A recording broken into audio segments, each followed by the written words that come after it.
I cannot help asking those who have caused this situation. Do you realize now what you've done?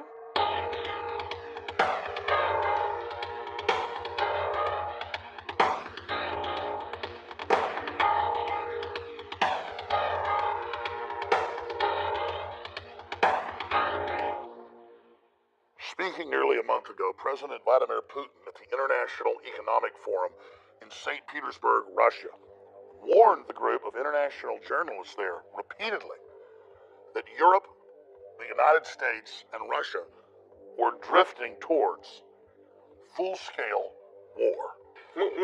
We know year by year what's going to happen, and they know we know. It's only you that they tell these fables, and you buy it and spread it to the citizens of your countries.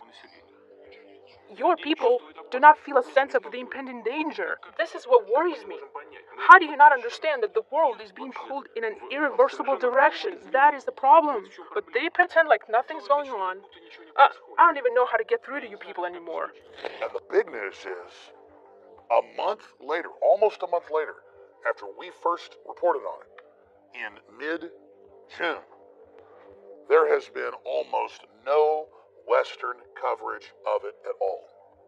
And that's exactly what Putin was getting at.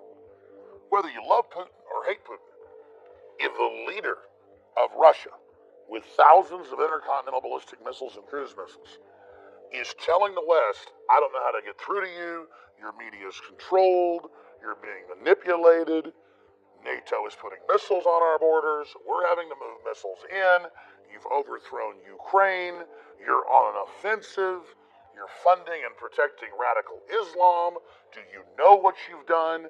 Do you know what you've done, as he said at the UN, destabilizing the Middle East? Why are you doing this? Where are the sound minds across the political spectrum who should be stopping this? Russia has 3 overseas military bases. You have hundreds. You have your spies inside our country trying to overthrow it. You have your CIA people trying to get into our embassies. You are at war with us. And the average American, the average European, the average Brit is not aware of this. Another threat that President Obama mentioned was ISIS.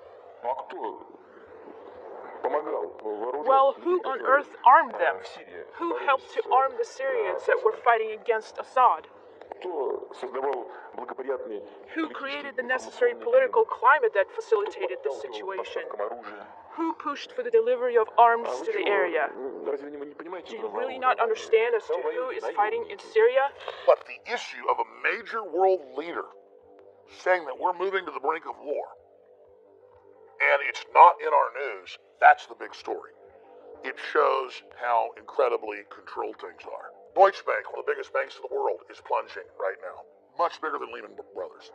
If it continues, it'll make 2008 look tame in comparison. Elites are building armored fortresses and redoubts all over the world, admitting they believe collapse is coming. Governments are digging in. Russia is digging in. Our supposed government is collapsing our borders and bringing people in with diseases and ignoring the Supreme Court rulings. It seems an age of madness or megalomania is now upon us. We've seen great evil out of Russia. We've seen great evil out of Germany. We've seen incredible evil out of communist China. But America has had its problems as well, and now we see Europe and the United States and the whole Anglo-American establishment filled with hubris and arrogance, just violating domestic laws, persecuting the press, leaking classified material and getting away with it.